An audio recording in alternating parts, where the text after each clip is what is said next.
Rolly, Ryan Garcia said that he would give a shot to Rayo Valenzuela. What do you think about that fight if it happens? Give a like a Rayo. or That's like what he or said. because we're Ryan, it could be he's talking about shot at tequila.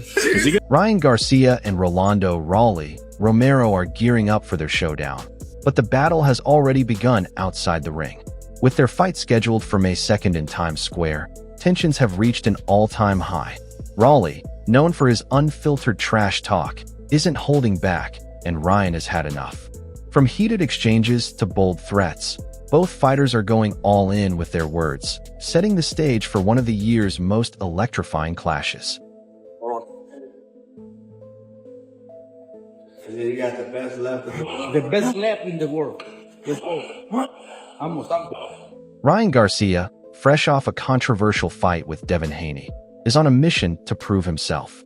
After testing positive for Ostarine and serving his suspension, he's determined to redeem his name. But before he can get a rematch with Haney, he has to go through Rolly Romero. And if Ryan's recent words mean anything, he's bringing nothing but aggression into this fight. He's already put Rolly on notice, making it clear that crossing the line will have consequences. "Rolly, I'm letting you know right now," Ryan wrote. "I'm not taking you lightly. I'm coming in with real fucking anger, and I'm sorry it has to be you." This wasn't just a warning, it was a statement of intent. And for those who thought Ryan was just talking, his follow-up message made it even clearer that he's dead serious. Is taking place at welterweight. Does that suit you? Is that better for you? I mean, I called this years ago saying that me and him were going to fight at welterweight. And this is when we were both 35-pounders, so, I mean, I long outgrown 140. You can say all the funny stuff you want on Tuesday, but if you cross the line, I swear I'm slapping the fuck out of you. Ryan Garcia isn't here for the usual circus that comes with a Rolly Romero fight. He knows how Rolly turns every event into a spectacle, using trash talk to get under his opponent's skin. But Ryan has made it clear, this isn't just another fight for him. It's personal. He's not here for jokes, he's here for war. On the other hand, Rolly is thriving in the chaos. He's never shied away from a war of words, and he's not about to start now. In his mind, he's been calling Ryan out for years, and now, he finally gets the chance to prove he's the better man.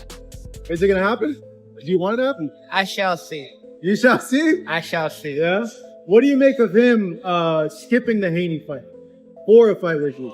No opinion on that. No opinion on that. I've been calling this boy out for a long time. I've got the biggest balls in boxing, and I'm the biggest stalker in the game, Rolly Romero said. He knows Ryan Garcia is emotional, he knows he's angry, and he plans to use that against him. But for Ryan, this isn't just about winning. It's about making a statement. He doesn't just want to beat Rolly, he wants to dominate him. He wants to erase the memory of his loss to Devin Haney, silence his critics, and remind the world that he's still one of the best fighters in the game. There's just one problem, Rolly doesn't care. When asked about Ryan's potential rematch with Haney, he brushed it off without a second thought. "I don't care. They can rematch after me.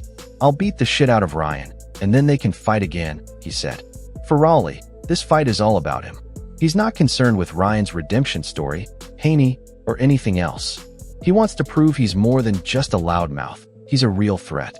The back and forth between these two has already made this one of the most talked about fights of the year. But the big question remains, will Ryan's anger fuel him or break him? Rolly has been in the middle of chaos before, and he thrives in it. But for Ryan, this is different. He's not just dealing with Rolly's trash talk. He's dealing with the pressure of a comeback, the weight of his suspension, the looming expectation of a Haney rematch, and the need to prove himself all over again. This fight is history. Rolly and Ryan, they have a big history. They actually sparred before. You can go watch their fight on YouTube. They say he clout chasing. Yeah. What's up? I'm gonna be honest, man. When I watched the spar, you know, Rolly was beating him, man. Ryan didn't have no answer. If Ryan lets his emotions take over, it could be his downfall. And Rolly knows it. That's exactly why he keeps pushing his buttons. He wants Ryan to lose control, to fight with emotion instead of strategy. Because if that happens, Rolly believes he can take full advantage. In his mind, Ryan isn't built for this kind of war. Sure, he's fast and skilled, but Rolly doesn't think he has the mental toughness to handle the pressure. Ryan, however, isn't backing down from the trash talk. Firing back at Rolly's taunts, he said, "Grandpa Ismael Barroso had you fighting for your life, and Pitbull Isaac Cruz had you looking for Easter eggs in the ring. And I'll have you laying your gloves down like an MMA fighter retiring." He's a fighter that can come and fight. He's hungry. He's hungry to get on top. He's hungry to be world champion. Ryan is making one thing clear. He's coming for blood. He's not just trying to outbox Rolly. He wants to take him out. But Rolly is no stranger to being underestimated. He's heard the doubts before, and he thrives on proving people wrong. For all the trash talk and threats, the truth is this fight could go either way. Ryan is the better boxer. He has the speed, power, and skill to win. But Rolly has a way of making fights ugly. He knows how to turn a technical match into a brutal brawl, drag his opponents into deep waters, and test their will to fight. Ryan Garcia going up to 147. I'm not going to say I think he's going to be fast. I'm not sure if his strength is going to translate to 147. It went with him to 140, but that doesn't mean it's going to go with him to 147. One thing is undeniable. Ryan Garcia's left hook isn't just a weapon. It's a career ender. Fighters know it's coming. Trainers drill their guys to avoid it, yet they still get caught. It happened to Devin Haney, a so-called defensive genius, and now Rolly Romero is next in line to test his luck. Let's be real, Rolly doesn't have the skills to avoid that shot. He's reckless, his defense is wide open, and he walks into punches like he's collecting them for a scrapbook. This fight is only happening because he talks loud enough to make people believe he belongs. But when that hook lands, all the noise stops. Rough sparring, I guess, but he continued to use that sparring to, kind of boost up his career. It's just sparring. We're gonna see in the real. What's crazy is that Rolly doesn't seem to care. He's acting like Ryan's knockout power is a myth, like Garcia is just going to show up in Times Square and play patty cake. But there's a reason Devin Haney, a fighter once seen as the future of the sport, was forced into survival mode against Ryan. That left hook shattered all the illusions about Haney's supposed dominance. People don't want to admit it, but Devin was exposed in a way that can't be undone. For years, his fans hyped him up as an untouchable ring general, yet Ryan made him look ordinary. That's the truth no one wants to say out loud. Rolly Romero and Ryan Garcia would be an amazing fight, Me and Ryan sparred way back when, We sparred twice, and there's always it's gonna be. That fight will sell out. I know that fight will sell out. That's one. And if Haney couldn't handle that left hook, why would Rolly? He's already shown he doesn't take power well. He got knocked out by Gervonta Tank Davis when he tried his usual bull rush style, and Isaac Pitbull Cruz had him looking completely lost. The only reason Rolly is still in the mix is because he somehow ended up with a belt, and Turki Alalshik saw value in adding him to the spectacle. This isn't just sport, it's entertainment. And Rolly is playing his role perfectly, loud, over the top, and ultimately disposable. He's the villain being fed to the hero.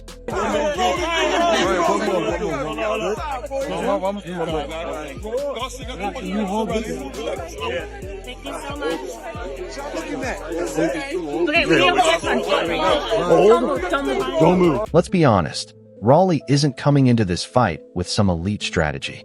He's a wild puncher who lunges forward like a guy mashing buttons on a broken Street Fighter controller.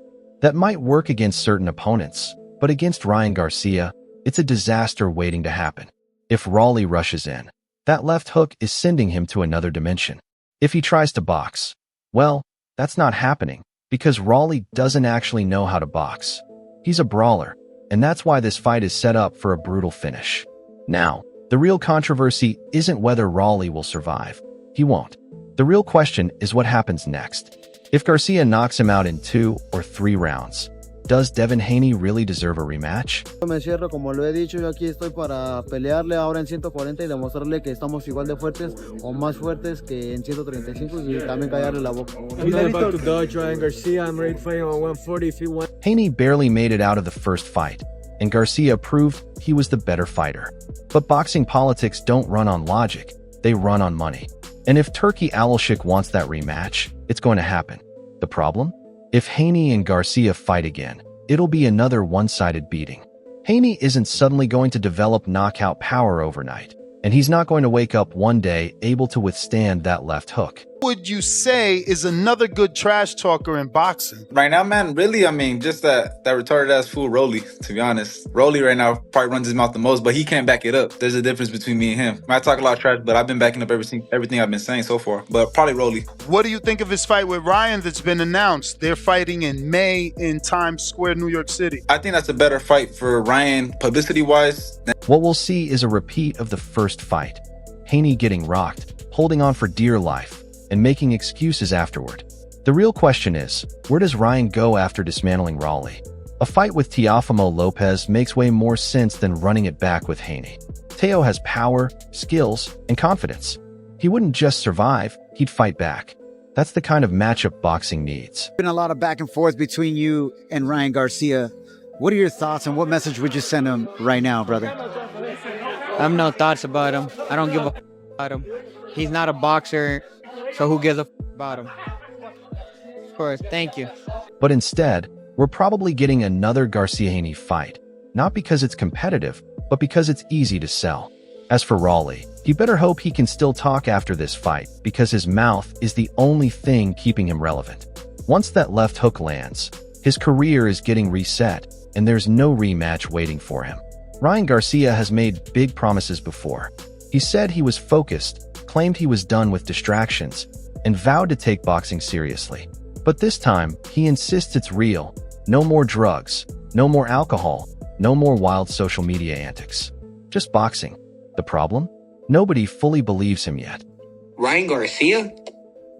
Bro, he's one of the most entertaining fighters I've ever seen in my life. He gets hit, you don't know where the fuck, he throws some random ass hook that knocks people out. He gets hit, he does some weird ass. Ryan Garcia faced Devin Haney in April 2024, scoring 3 knockdowns on his way to a decision victory. However, after testing positive for Ostarine, the fight was ruled a no contest, and he received a 1-year suspension that ends on April 20th. Meanwhile, Rolly Romero claims he and Garcia have been linked to a fight for 8 years. Now, with the fight officially set, both men are bringing the intensity fans expected, setting the stage for a showdown filled with high stakes and bad blood. Last question. Final message to Ryan Garcia before y'all fight. No Vaseline. Uh-oh. Rolly Romero started the verbal exchange, and as expected, Ryan Garcia has escalated it even further. Romero is a fearless and aggressive fighter known for his heavy hands, a style that has earned him a strong fan following in recent years. However, he's facing a tough challenge next, boxing star Ryan Garcia. Speaking to Fight Hype, Romero acknowledged the significance of this fight, saying, "With Ryan, yeah man, it's long overdue. For sure. Honestly, it kind of came out of nowhere." I'm asking you about this, right? We sparred in 2013, March 2013, right? One day, Ryan's talking about fighting Isaac Cruz, and the next, I wake up, and it's Ryan Garcia versus Rolando Romero. I guess Ryan didn't really know what was going on. That's how Romero summed up the sudden shift in Garcia's plans. But now that the fight is official, both men are locked in and ready to go. Neither Garcia nor Romero is known for being quiet, and fans can expect plenty of fireworks in the press conferences leading up to fight night. Beyond the trash talk, this is a fight that could deliver serious action in the ring. Many are overlooking the fact that Garcia is coming off a long layoff due to his suspension. That means he must take this fight seriously and put on an impressive performance. Otherwise, he risks getting caught off guard. Romero isn't an easy opponent, and if Garcia isn't fully prepared, he could find himself in trouble. Both fighters know each other well, and that familiarity will only add to the intensity when they finally step into the ring. At the time, he's 4 years older than me, right? So that means he's 21, I was 17, right? He going hard on me, right? After I stopped his little brother, right? To claim that... The trash talk has already begun, with Garcia taking shots at Romero on X, saying, "Not surprised at Pitbull pulling out, but we get to fight some dog food in Raleigh." This back and forth is only going to get more heated as fight night approaches, with both fighters never shy about speaking their minds. As for the fight itself, it has all the ingredients to be an explosive showdown. Both Garcia and Romero bring speed and power, and their contrasting styles could make for an exciting clash. Romero is known for being in action-packed fights, and Garcia usually delivers fireworks as well. If their skills and energy mesh the right way, fans could be in for a thrilling battle in the ring. Yeah. So you Pitbull in New York, Times Square. Yeah, right? Times Square, yes. Nice, man. What? I guess curious. How does the fight go in your opinion? I know you guys have been circling each other for a Ryan Garcia kicked off the war of words by stating that he plans to fight Isaac Cruz in May after his boxing suspension ends. However, he cannot afford to look past Rolando Romero, who has only suffered 2 losses in his career. The first came against Gervonta Tank Davis, who also knocked out Garcia, while the second was against Isaac Pitbull Cruz, a defeat that significantly derailed Romero's career. Despite these setbacks, Romero remains dangerous, and Garcia will need to be fully focused if he wants to avoid any surprises. Looking too far ahead could be a costly mistake, especially against an opponent as unpredictable as Romero. Are you gonna walk around the whole fucking shit? I know.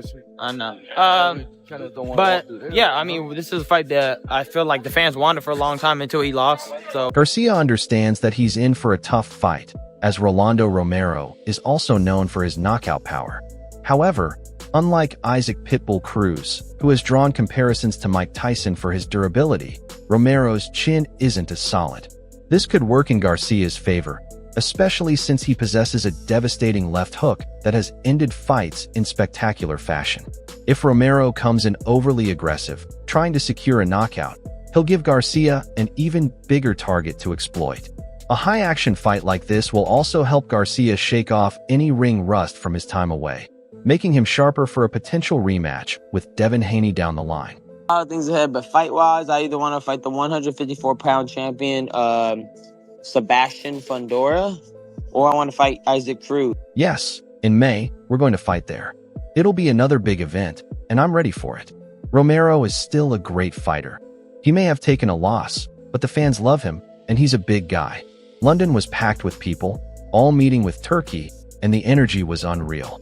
The Garcia-Romero showdown is just one piece of a massive moment for boxing.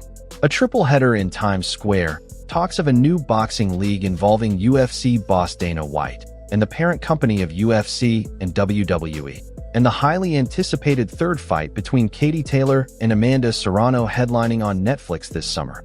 It's clear that the sport is entering a new era. He hasn't really made that many adjustments, to be honest. Still making a lot of the same mistakes, still kind of fighting the same. His chin actually looks like it's got... The WBA recently released its latest rankings update, positioning Ryan Garcia and Rolando Romero at number 2 and number 3 in the welterweight division. This came as a surprise since both fighters were previously unranked at 147 pounds just a month ago. Romero wasn't even ranked that high at 140 pounds either. As of January, he was sitting at number 8 in the WBA's junior welterweight rankings, which made sense given that he lost the WBA title to Isaac Cruz in March 2024. Since then, his only fight was a unanimous decision win over unranked opponent Januarius James in September. As for Garcia, he had been completely absent from the WBA rankings for the past year. The last time he was listed was in January 2024, when he held the number 4 spot at junior welterweight.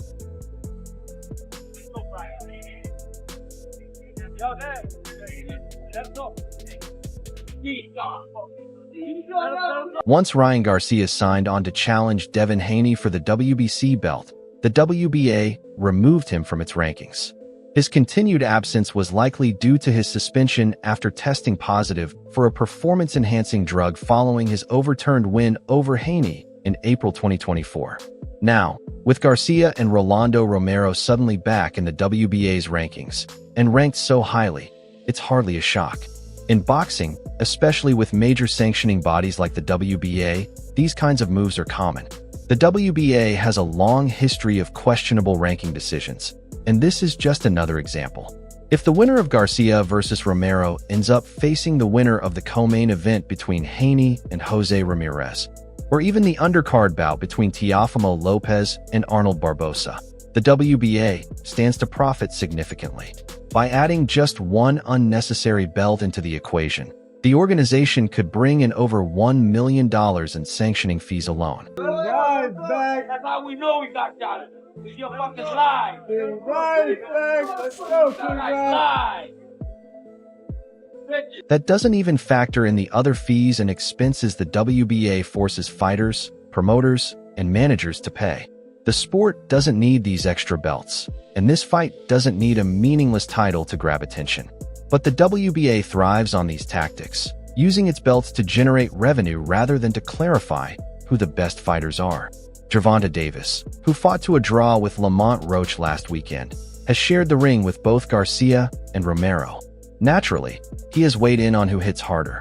Back in 2022, Davis kept his unbeaten record intact when he faced Romero in New York, stopping him in the 6th round.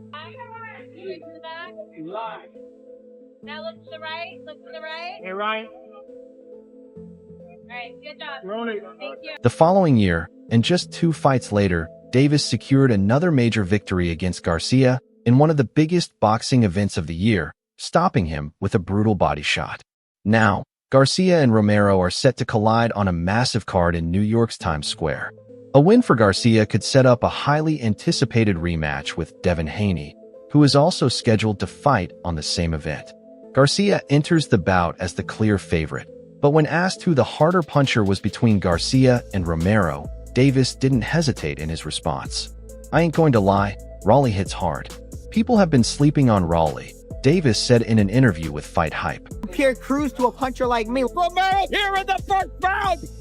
One, I'm bigger than both of them. But in this fight, he's not looking. He ain't got no chin on him, so Rolly is getting caught.